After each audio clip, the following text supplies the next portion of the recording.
of people. I think there's some hope for some automation out there. We did try some on the prior auths, and ultimately, I will say we ended up having to turn it off. I mean, it works on the easy stuff, like maybe an OB ultrasound or X-ray, the sort of low level stuff that doesn't have as high of a denial rate. But some of the more complex ones that actually we were trying to save some time on, because there's so much time to pull the information and get it to the payer and the back and forth. It just can't. It's just not there yet. So.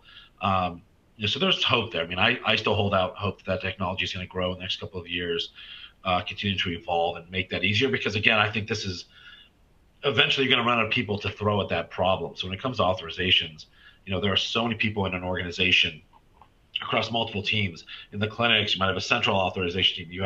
You have maybe doing it on the inpatient. I mean, all these different levels trying to get this done. They lead to all these denials you have to go fight. I mean, it is just a mess of a mess.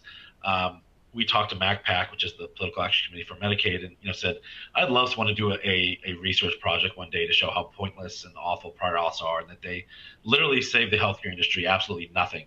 But that's who has time for all that. But I mean, it's brutal. And going back to something Lori said, the question before, I think our big challenge we find with prior auths now is patients don't understand this. And if we have to say we have to delay your care, or maybe it leads to them getting a bill because of a denial or something. I mean, they don't understand. They just say, I have insurance. I'm coming to you. You said you're going to do this test or give me this medication or do this procedure, and we schedule it. And then suddenly we have to reschedule it because of your insurance. And they're going to say, wait, what did the hospital do wrong? Why am I not getting this now? Or why am I getting a bill? It's very confusing. And it's very hard to explain that type of situation to a patient, to say, well, I have to pull this info and send it to a payer, and they require us to give them 2 weeks notice, and then there's an appeal, and then there's this, and I have to wait 30 days. Like, they don't understand. And so I think it's very, very frustrating for people both in healthcare, I mean, but even outside. That's one we've seen as our biggest challenges, is just trying to work with patients on this. And it's very disruptive to physicians.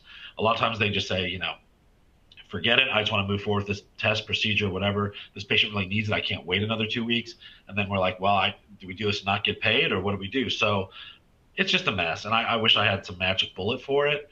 I will say I do think it's great to see there's a lot of people getting involved in it. We know the government CMS has talked about putting in some guardrails around prior auths. Even states, I'm in a deep red state, Missouri, and even our state legislator has talked about doing things similar. At least you can sort of say it's sort of bled out to Main Street now, that it's impacting enough people that this isn't just sort of inside baseball stuff. But it's just a mountain to climb out from underneath. It's very frustrating for everybody.